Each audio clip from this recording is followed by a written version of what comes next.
Alors déjà, le début de mon végétarisme, ça date d'il y a un peu plus d'un an, hein, c'est pas très vieux en fait.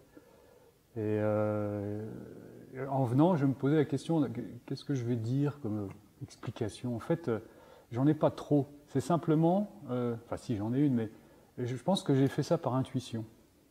Intuitivement, je me suis dit, il faut que j'arrête de manger de la viande. Alors après, la réflexion est venue après. C'est assez bizarre, c'est comme ça. Et donc, il y a eu aussi une conjonction de petits événements qui ont fait que sans doute ça s'est déclenché. J'ai beaucoup réfléchi à pourquoi ça s'était déclenché et pourquoi à ce moment-là. Donc voilà, donc je suis tombé malade suite à la consommation d'un super pâté lorrain qui était bon au goût, mais apparemment il y avait un petit truc à l'intérieur qui m'a rendu malade. Et ça a fait que dans la même semaine, juste avant de tomber malade, je suis allé dans une librairie pour chercher un livre de cuisine. Donc c'est peut-être ça le point de départ, c'était essayer de revoir un peu la façon dont je cuisinais. Je m'embêtais un peu en fait dans ce que je cuisinais. Donc je suis allé chercher un livre de cuisine et le premier qui est arrivé, je le prends dans le rayon, et c'est un livre d'un cuisinier qui prône le végétarisme. Enfin, en tout cas, qui est installé à Menton, je ne me souviens plus du nom, je l'ai à la maison. Et, et donc voilà, et je tombe sur ce livre et je dis, bah voilà, c'est le premier qui m'est tombé entre les mains, ça a l'air bien, je l'achète. J'achète ce livre. Après, je tombe malade, et après, dans les 15 jours qui suivent, je vais voir un film, parce que j'étais quand même sensibilisé à ça, j'étais quand même malade pendant 3 jours, hein, bien dégusté quelque part. Et donc, je vais voir un film qui s'appelle La santé dans l'assiette. Et ce film, pardon, euh, a été quand même comme un révélateur. Je suis sorti de la séance de cinéma en me disant, deux types qui sont plutôt scientifiques, des Américains, 75 ans, 80 ans, donc les deux auteurs enfin pas les auteurs du film, mais ceux qui sont interviewés, ont un discours assez direct sur les liens entre santé et nutrition. Et, et leur propos est de dire arrêtons de manger des protéines animales. Voilà. C'est leur discours de scientifiques. Alors je crois qu'il y en a un qui est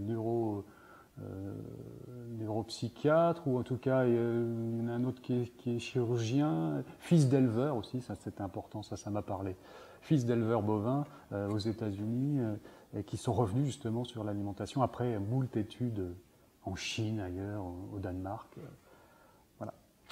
Et donc ça a été voilà, un faisceau de petits événements qui ont provoqué mon changement d'alimentation. Et puis je me suis dit, parce que ça je fais souvent, je suis curieux de nature, je vais tester. Je vais tester le fait de changer d'alimentation, qu'est-ce que ça provoque chez moi au niveau corporel. Je suis sportif, donc est-ce que ça modifie des choses? Est-ce que je me sens bien? Est-ce que je m'embête pas? Est-ce que je suis quelqu'un de gourmand? Donc j'adorais le fromage, j'adorais la viande, hein. J'ai mangé beaucoup de viande aussi, plus de fromage que de viande d'ailleurs. Et est-ce que le fait de passer à une alimentation au départ entièrement végétale, j'ai changé un petit peu, j'ai introduit aujourd'hui un petit peu de produits laitiers, j'expliquerai pourquoi. Qu'est-ce que ça change physiologiquement? Donc voilà, c'était plutôt ça. Donc j'ai testé, et puis après, pratiquement dans le même temps, c'est pour ça que je dis que j'ai fait ça un peu intuitivement, puis après j'analyse, et j'ai regardé d'un point de vue éthique ce que ça signifiait aussi. C'est-à-dire, ce changement d'alimentation a aussi des explications éthiques. Bon, je ne vais pas rentrer dans les chiffres, parce que je ne les ai pas en tête déjà, mais on voit bien qu'aujourd'hui, on a atteint une limite de consommation de viande qui cause des soucis en termes d'équilibre écologique, en termes de famine aussi. On pourrait répondre à certaines famines en réduisant en tout cas la consommation de viande, peut-être pas la supprimer complètement, mais limiter. Voilà, donc toute cette réflexion éthique est venue aussi après. Et aujourd'hui, j'écoute des discours dans ce sens-là et qui confortent quelque part mon choix. Voilà. Et je ne suis pas du tout prosélytiste, c'est-à-dire qu'effectivement, je continue à cuisiner de la viande pour mes amis et pour mon fils.